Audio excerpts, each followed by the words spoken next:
the Leicester Made. This is probably the penultimate panel that I'll do. It's about reshoring, being proud of making British products, and there's a cross-section of people that have got their own views. So this is why it's important to have such a big panel. So what we're going to do, we'll introduce each person, and then we'll go into the questions. So Mick, over to you first of all.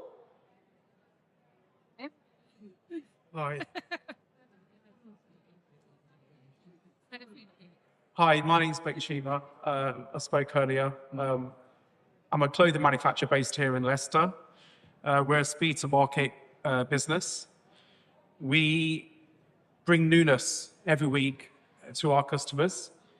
There's low inventory, and the model works. Thank you. Thank you. Nick, just an intro. Good afternoon, everyone. Thank you, Simon, Jenny. I've sold a lot of clothes in my time, and I'm proud that I sold a lot made and manufactured and designed in Britain. Wish we could sell more of them, and I think it's time for us to re-examine what I call proximity sourcing, because there's nothing more proximate than the UK. Hi, I'm Jake Hall, and I create brands. I make 90% of my product, I'd say, out of the UK, and I love it, and I really want to push the relationship side of things with the UK and having feeling towards products, and being able to talk and go and meet up with people like Jenny and have a real relationship with people. So, yeah, that's what I do. I sell a lot of clothes too. Is that on? Yeah. Hi, I'm Kate from Make It British. Those of you that don't know me, I used to run a trade show for 6 years called Meet the Manufacturer, because I really believe in bringing all of the UK textile industry together. And sorry, I don't know whether anyone said it this yet, Jenny, but we need a massive, massive round of applause for Jenny for putting this together, because it needed to happen. And I know how hard it is to put on a bloody event, Jenny. So hats off. Give this woman a flipping knighthood, someone. And I must say, the team at Fashion Enter that have been milling around have been outstanding, particularly Beth. So, shout out. Caren. Well, good afternoon. I'm Caren Downie. I suppose probably just to put things in a bit of context, my most kind of important positions in the fashion industry, I was buying director for Topshop for 9.5 years, and I was fashion director for ASOS, working alongside Mr. Beighton over there for 4.5 years. And since then, I've been kind of had worked for a few startups, and I'm actually working for another startup right now. I've worked with Jenny on loads of occasions, making the most beautiful product for us, and I've always believed in making things in the UK. And one of the things I just want to say before we all start, really, is what I've always believed about fashion is actually that you have to take the product first, and you have to actually think about the product first and want it to be the best that it can possibly be, the most desirable and beautiful that it can be. And I think that's one of the things that actually seems to have been a bit forgotten these days, and it's very sad for me. No, well said. Yeah, just to be very quick for those that came in. So, Bill McRaith, ex-Chief Supply Chain Officer for PVH, so Calvin Klein, Tommy Hilfiger, incredibly passionate about onshoring, especially in the UK. There's actually an effort that PVH launched in 2020 to try and get it off the ground. Unfortunately, other things came along, was unsuccessful, but remain positive about reshoring, but only if it's done in the proper way. Hi, my name's Fiona Lambert. Long career in fashion, which started in 1982 here in Leicester, and 35% of my production then was made in the UK.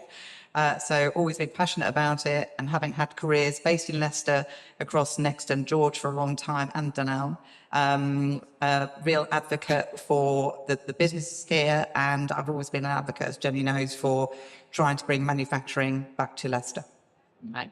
And just to reiterate that, I can remember when Fiona was the MD of Jaeger, and she tried really hard to get Leicester into that supply base of Marks and Spencer's. At least she tried. And I think that's one of the points that have come out during the course of today.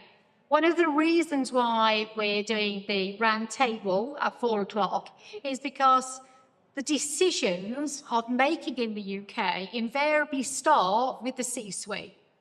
You can have the best buyers, the best sourcing people, but if the CEO is not committed to making in the UK, it's not going to happen. So on that point, Nick, when he was CEO, actually invested into his own factory at ASOS. It's in the public domain, this is not a secret, but £230,000 in total was given to open up a factory. Right, that was the commitment. Was it 4% you were looking for to be made in the UK at that point? Yeah. So just explain why. I mean, you've mentioned proximity sourcing, but it happened. You made it happen, didn't you? So the logic at the time was exactly as Caren said. We had to make beautiful clothes that people wanted to buy. The long and deep sourcing model was running out of steam. It was running out of steam because fashion changed quickly. We wanted to move our fashion as quickly as our customers' tastes were. And so buying something on an L&D model didn't work. What I didn't want was to look at products that had already passed their sell-by date on a 12-week lead time or 16-week lead time. So we have to build proximity sourcing. There was nothing more proximate than the UK, so we started with Jenny's factory and then we built our sourcing base in London. In Leicester. To galvanise change, you have to set targets. So I set a target back then, said I want 4% of all ASOS clothing to come from the UK. At that point in time, there was very, very little.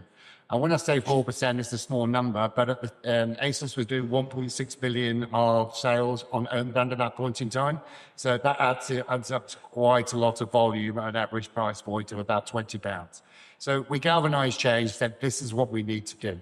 Fashion lead times, therefore, need to be as fast as the customer, as fast as the trend, and we wanted that to be even faster in the UK. So it cut out weeks of our lead time because we then worked harder on the design process, shortening the design process. We worked harder on minimising samples.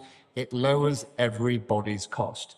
Some of the key barriers we were looking for were taking people on the journey from understanding bought-in margin to understanding net achieved margin, and then understanding the cost of working capital that is tied up while product is on its way to you. When you start to do that, the economics change. So if you've got a short lead time with proximity sourcing, you can back trends, you can respond to trends, you can change colours if necessary if you hold the fabrics, and actually you end up with a much higher net achieved margin and a better outcome for your consumer. And Caren, when you were at Finery, when you were the CEO there, I know 33% of your garments were being made from sustainable fabrics. And you were, actually, I said 33% was actually made at Fashion Enter at the time. Is it working yet? Yeah. It was. And actually, when you have a small startup business, it makes even more sense, doesn't it? Because actually, you don't need the big numbers that Nick was just talking about that we needed at ASOS. And you can work so much more closely with the factories. And, you were so flexible. We could change things at the last minute, and what buyers change at the last minute? No. Yeah. But that's about relationships, isn't it? Yeah, absolutely about relationships. And, Finery would never have been what it was without the support of your factory. It really wouldn't have. So factories like Mick are doing exactly the same with basic Premier Air. So if we all agree it makes sense, why is it not happening? Why is Leicester not getting the business? Why is it that there just seems to be this lack of commitment at higher levels? Kate, with your trade body, and my cynic's head on. My cynic. You have to be honest. Coming from a buying background, I think, it's a good point about no one's looking at what the true margin is of making in the UK and the flexibility and, just the fact, to me, it just doesn't make sense. So I don't get it. I think whenever I speak to Leicester manufacturers, the one word, the C word comes up all the time, commitment. They don't get that continuing commitment from the fashion buyers. And actually, you know, I hate to say this, but a lot of the UK manufacturers that are doing really well are the ones that have diversified outside of just fashion or outside of just working with the big retailers and are working with the smaller businesses because they're actually a lot more loyal and they are prepared to pay more. They don't quibble over every single penny. And that's... Yeah, and actually that was a fantastic conduit to Jake. So Jake is ex-Towie. We met Jake about a month ago, actually. It wasn't long, was it? And I think retailers are big brands. You've got a run for your money coming because Jake is going to explain his brand and why it's so successful. Yeah, well, I've not done so many numbers as the people around me, but we're having a good go at it. I think on your point about why is it not Leicester, I think it's quite difficult to find. I think we're living in quite a marketing world where it's not that easy to find manufacturers in the UK. I only like using the UK because, as I've said to you before, it's like I can come and chat to you, I can build a relationship with you, whereas I've worked in Turkey in the past and it's very difficult to, once I leave there, have that feeling of, you know, touching the fabrics, having the conversations, whereas I can just come and see you. And it's a really important thing for me to be able to care about the product. But back to your point, I think it's difficult to find factories in the UK. That's interesting. Yeah, but can I answer that one? Because I used to have a directory of manufacturers on my website and also I ran a trade show of UK manufacturers.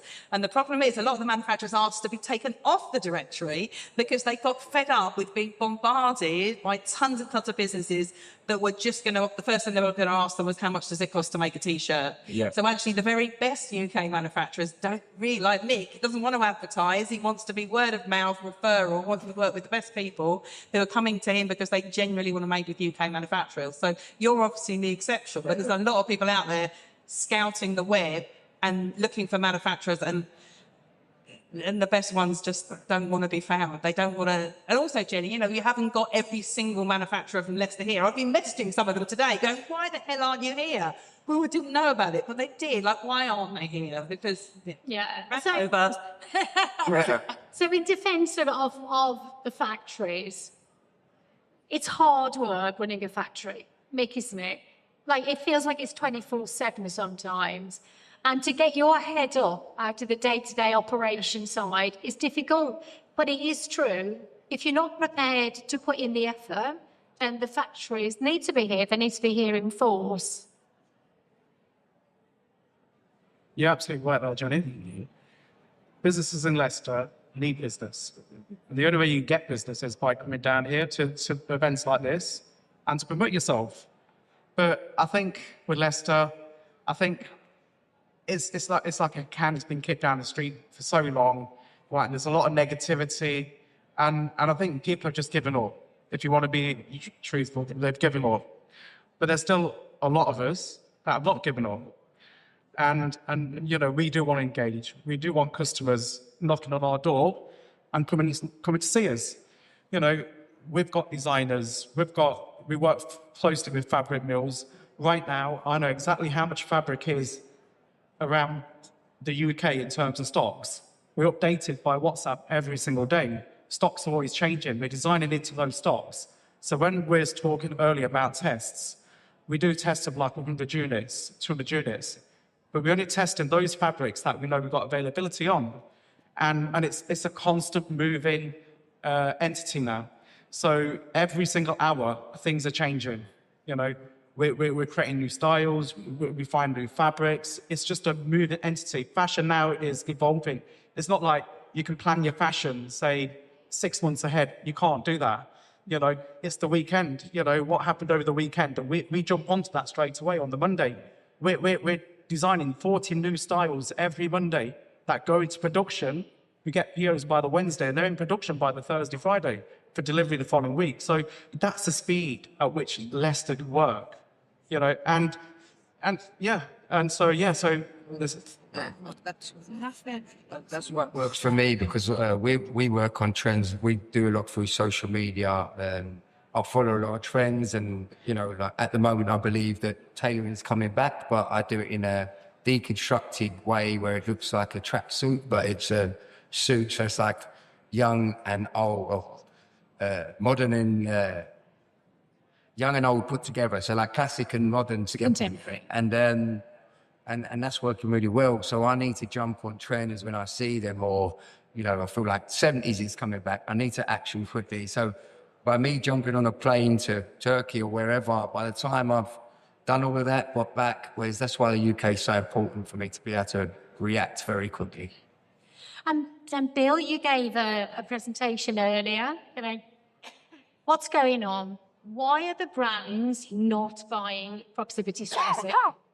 So let me try and do this as best I can. I think there's a question of why would they?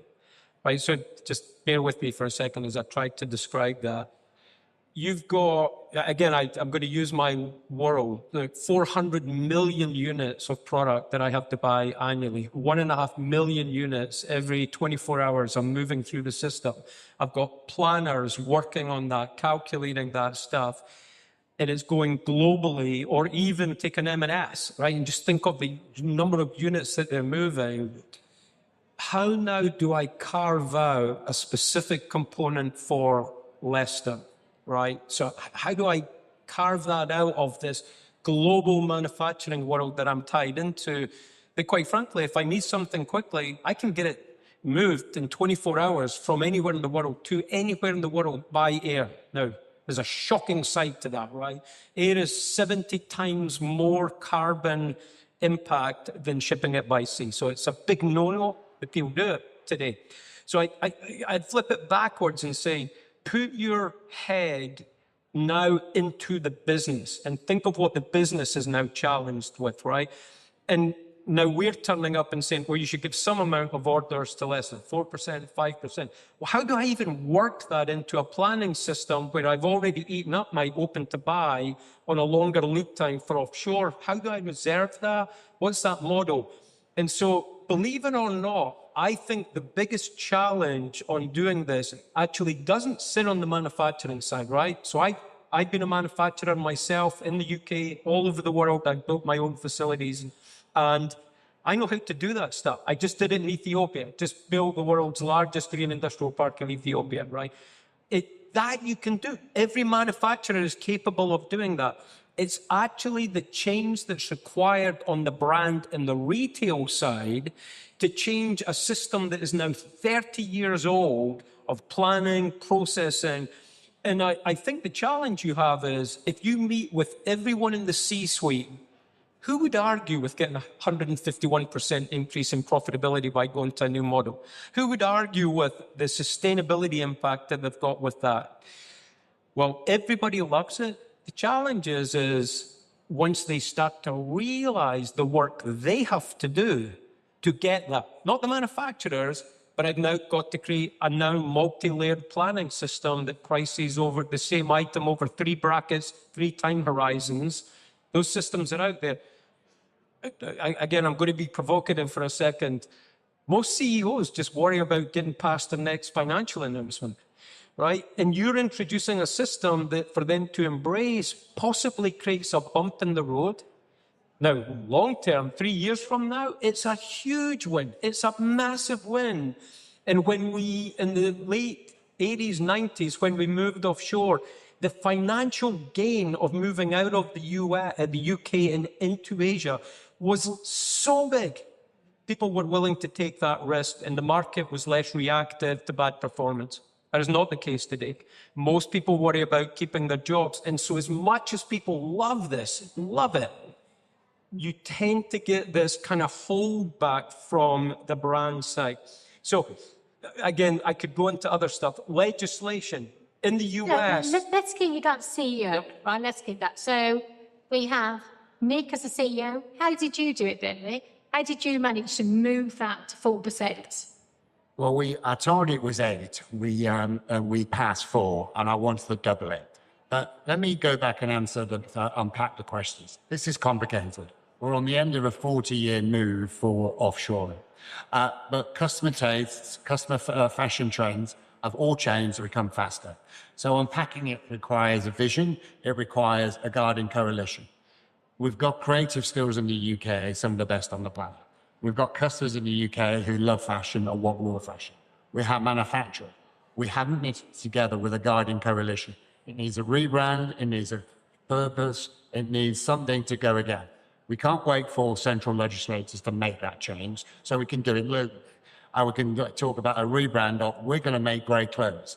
But the manufacturing base has to be agile, has to be connected, has to have technology investment to minimize the cost, and then the economics work. And when you work with your suppliers and your manufacturing base on that, and join those pieces together, the economics work. And you know what I think we're missing? Fun.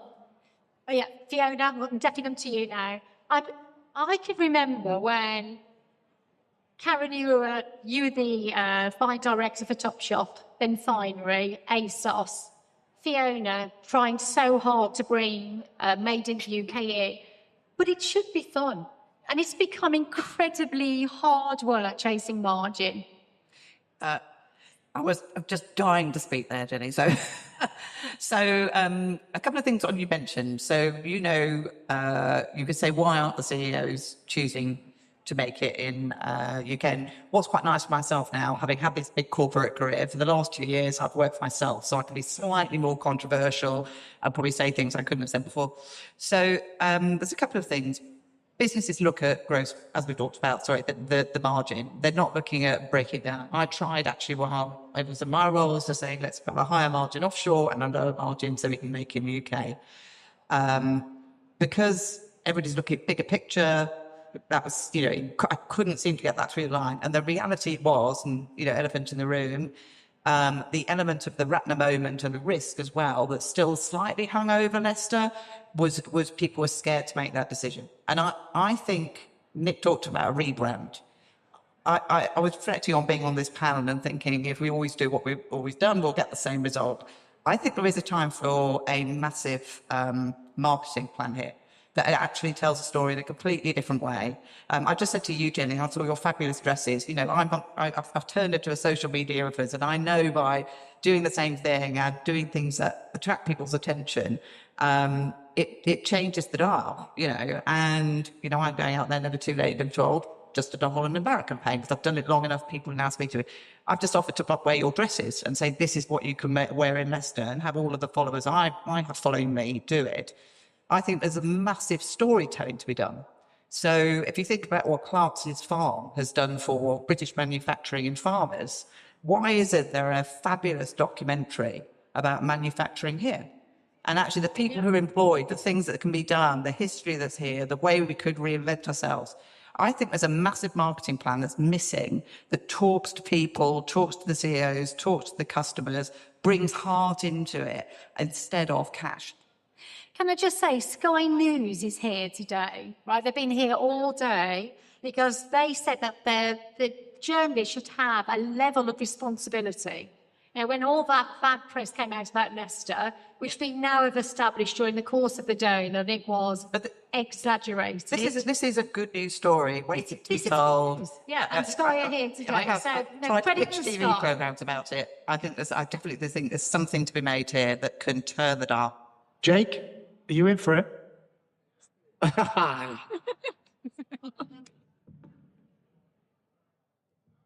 So I was just chucking in there. I'm like, listen to this opportunity. I'm seeing Jake sat there. I'm thinking, let's do it. I think there is a definite, what you said there is completely what I've been thinking, but I didn't really know how to say it, is there's a gap between, not the youth, it's not the youth, but it's like manufacturing is tending to be like an older generation. And Careful what you're saying. No, I know that was going to go that bad, but I don't mean it that way. I mean it in a way of like, and there is this social media world that everyone's living in. And can I just say that Jay has 336,000 followers, okay? And when it came to us, he was putting down orders of 300 units. Now, some of the big retailers are not putting down 300 units. Now, and he works with us. He's like, he comes in, he's checking on production. And today, Jake's here looking at the Leicester manufacturers as well. And I think that's a warning to the brands.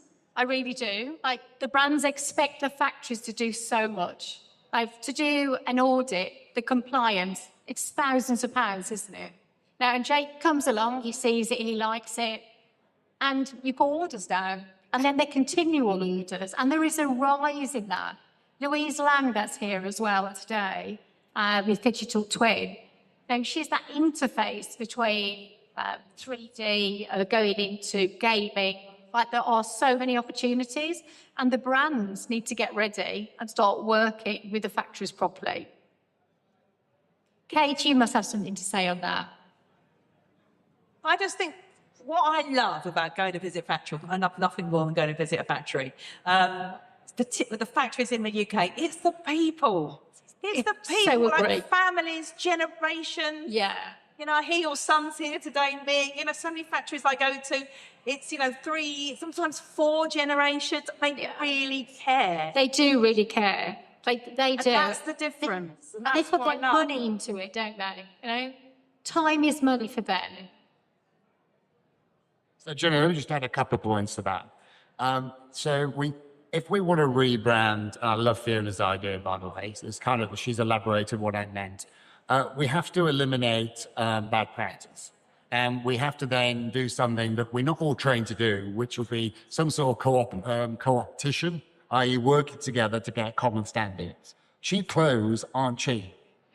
If cheap clothes are being manufactured, someone is being abused in the process. So either people or planet are being abused. So that's not cheap. It's just not factored into the cost. So we have to raise our standards and have a fitness to rebrand. And then we have to have Leicester is amazing for fashion. It also makes a lot of fashion. It has technology investment. It has design capability. It has customers. The business case is strong. We work with relationships and transactions follow. But we have to go through a transformation program of making a fitness for trade where we raise our own bar and we face into the dark corners that have got in the way of people wanting to do business. That will give CEOs confidence to back it with investment. And that rebrand is a bit root and branch. There's pockets of it that are great, and we see it today. I know Mick's factory is one of those that visited it, but actually it's a root and branch, cooperation, raise the bar, and actually drive better standards. We have design talent, we have buyers, we have manufacturers, we have all the ingredients, but the cake is not being made yet. Caren, is there anything you'd like to add to that too? Because you talked about the importance of the product. The product has to be right, doesn't it? Yeah, and I think, well, I haven't actually mentioned anything to do with yours. So Your is actually a new brand that myself and my partner, a business partner, are setting up. And it means a change of direction. It's spelt Y-A-W, and it's an aeronautical term, in fact, for change of direction. But it also stands for your jeans. So what we're trying to do is to make made-to-measure jeans. So having been in the industry for that long, we both understand that jeans generally are the most difficult thing to get your own fit.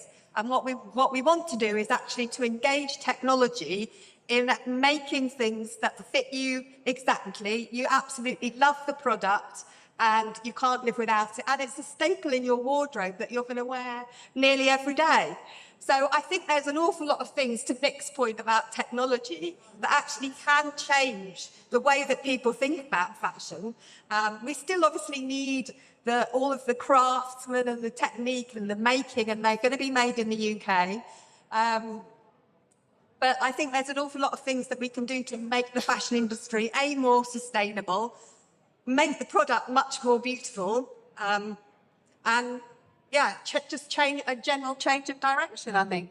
And do you think, looking at UK's with your Make It British and Fashion Roundtable, can legislation help here? Is there a way of making the government at both national and local level input into Leicester? I'd love to say yes. I'm really looking forward to this roundtable. I mean, I feel like I've sat in countless meetings, thanks to Tamara down here from Fashion Roundtable, who's amazing at getting politicians to listen to the fashion industry. They've got to have a reason to get behind it. And I've been to so many meetings where it's frustrating, where they talk about wheels and wings when they talk about manufacturing, and they forget about fashion. And I think the problem is the F word. I've mentioned the C word, now we've got the F word, is fashion. And if you actually call it clothing or apparel or textiles, then they don't just think of models going down the catwalk, because actually clothing includes like military uniforms. And why are they not buying? I mean, I've spoken to a manufacturer today, he's probably still here, saying that he bid for a contract to make stuff for the MOD. He didn't get it. Someone else that was better at writing bids got it, who knew nothing about textiles, and now is subcontracting it to him. I mean, where's the sense? Mad. They've got to pay a middleman. I mean, how does that help the taxpayers' money?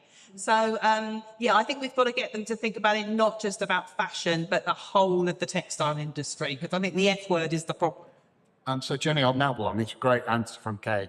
There is no fashion agenda in the UK, central government. There is no minister responsible for fashion, and that will echo down locally too. And so, in the absence of that, we should create. And if there was a fashion strategy to actually make something in the UK that we're already good at even better, creates employment, creates opportunity, creates innovation, you'd make it qualify for an enterprise zone in, say, Leicester, where there was some incentive to create cash flow to invest in better processes, better techniques, better technology, more people. It kind of needs that radical approach with a fashion agenda all the way down, building on the strength that's already in the UK, but just needs knitting together. And one of the things is, within the industry that we are working in, we might need to just pivot up the supply chain. We will not be able to compete on high volume runs. So don't make it low short runs, higher value products, investing in technology, chase up the luxury curve, making better clothes, not more clothes. And if we did that, we'll pivot ourselves into a different place. Why couldn't it be the home for luxury fashion, with the stimulation from central and local government to create higher value, better artisanship within our clothing and the technology enabling that? Fiona, when you were at Jaeger, you knew all about high quality, good made garments. Do you believe that the UK can actually make those garments? Yeah, I do. I mean, we both know that there's probably lost some of the people trained up. But I know that's exactly what you're doing, is training people with those skills. So it is about a choice being made to do that. It is a lot of simple choices. I don't think there's one magic bullet, unfortunately. Everybody would like that. But it is a case of, education for the customers. It's a case of appetite from the businesses. It's a case of appetite for young people. In the same way Jake's talked about social media, though, I could not, if you had, in the same way, you see sponsored posts from people, the numbers you talked about, actually, I can think of a very sexy social media campaign flashing those numbers up, Bill, that sort of brings it to life with garments.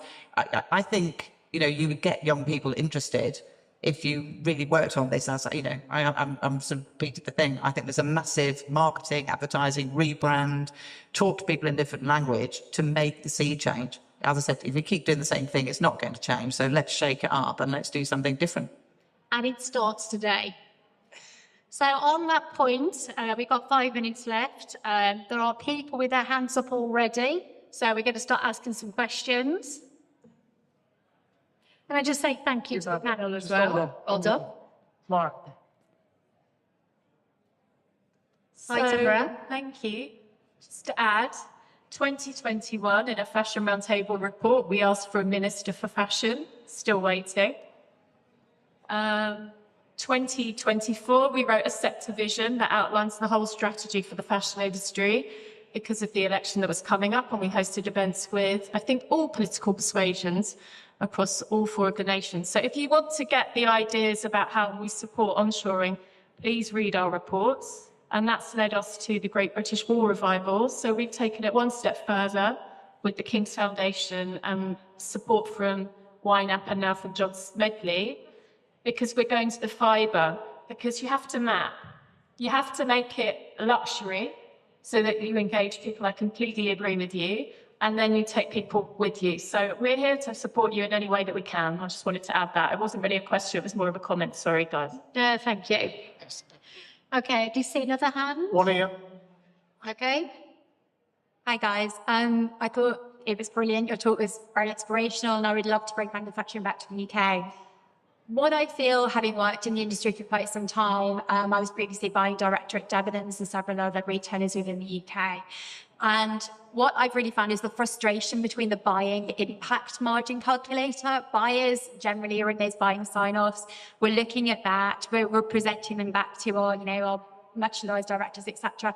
And it only covers half the cost. We're not looking at the impact. We're not looking at the true value of actually, we know that Vinted is now the #1 retailer in France. We're not looking at the true value of that product.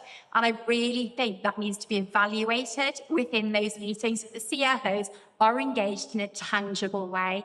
And I just wondered what your thoughts were on that. Incidentally, we're working on that at the moment. And we're working on that with one of the fellows from Oxford University to bring that to the market. So, anybody want to have a go at that one? Bill?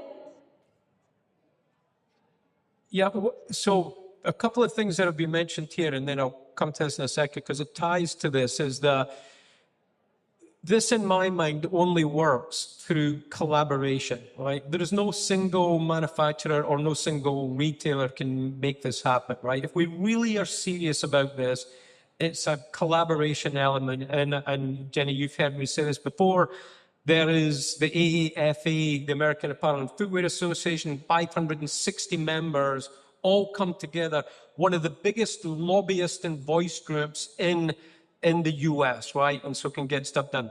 But it's also a common voice to the brands and the retailers. So the brands and retailers and manufacturers actually every quarter turn up and physically sit down as a group to talk about industry challenges. And again, there are certain rules you have to stick by about what you can and can't talk about. But people come together to talk about this. And I'll say it again. The worst thing that could come out of this event is it's an amazing event with a lot of incredible capability. By Wednesday, everybody will be back in their job, thinking again about their job. So the question is, when you come to something like that, where is the industry voice to, whether it be to government or to the brands or to the collective group, about what really is the total value and impact of this stuff? And what I keep going back to, IMU is not the same as EBITDA, right? I can drive up my EBITDA significantly by actually paying more for certain amounts of product to be made, but I can only do it collectively. Where is that collective? And I think one of the best things that could happen in the UK, and Jenny, you are maybe the stimulus to kind of help us with that, is let's create a forum where everybody comes to talk about this stuff. We're all out there individually doing it, and no one can hear, and everybody is chasing the KPIs they have been given that are now 15 years old at this point. This is exactly why at 4 o'clock we've got the C-suite CEO roundtable with the Leicester MP for West, who is Liz Kendall. And Liz hasn't arrived yet, but just to say she's an incredibly busy woman, as you can imagine. But she was insistent she would come today to support Leicester. And I think that narrative has to change. Like, we all have to come together. And I think that's what this event's about. Now, we booked this back in October. We didn't know then about Trump and tariffs. No, we had no idea, but we felt as though the movement towards proximity, sustainability, ethics was all moving in the right direction. And I think actually today has absolutely proven that that was correct. Is there any more questions there's a lady at the back? Just 1 second, let's do this one. We need a CTA, call to action. Clothing and textiles agenda, CTA. There you go, we'll call it that. Right, who had that hand up? Right, sorry. Coming through. Hi, I'm Caren Curtis from the University of Westminster. First of all, I absolutely applaud what you're trying to do in nearshoring all the products and particularly bringing it back to Leicester. And I hope at Westminster we're doing everything we can to educate our students to understand the importance of it. But my question is really about how viable it is when so many of the materials, the textiles themselves, are from offshore. That is a really good question. Bill? Yeah, can I? Yes, sir. That is a great question, right? And it's sometimes one that jumps to front of mind is, where are the materials, right? And what is the risk of positioning materials? So, I have to go back. So I said I had just done this big exercise in Ethiopia, 65,000 people industrial park, greenest that had ever been created. And one of the commitments we made is we would go completely vertical on materials from day one, right? Where typically it takes years before the materials come. Everybody told me that was wrong and that it's just too difficult, that the expertise in China just can't be replicated or India can't be replicated. We stood it up in 12 months. It was profitable in 18 months. And it became the most profitable section of the industrial park was actually the fabric making. What we learned to do is not to pre-position base materials, which is what you'll hear a lot of people talk about is, where is my material stored and do I have access to them? So pre-positioning materials, disaster, right? Because you don't know if those materials are get used. What we learned to do was pre-position common yarns that gave us the most agility to create any fabric that we needed within our portfolio that was out there. And we made that happen just like that. It is not labor intensive, it is technology intensive, and that can be moved anywhere very quickly. So the fabric one may not be the work that we do on day one, but rest assured, standing up material flows is not as difficult as people would portray it to be. It just has to happen. And as soon as manufacturing stands up, the whole supply chain behind it, whether it be labels, trims, patches, rivets, or materials coming quickly behind it, not difficult to do.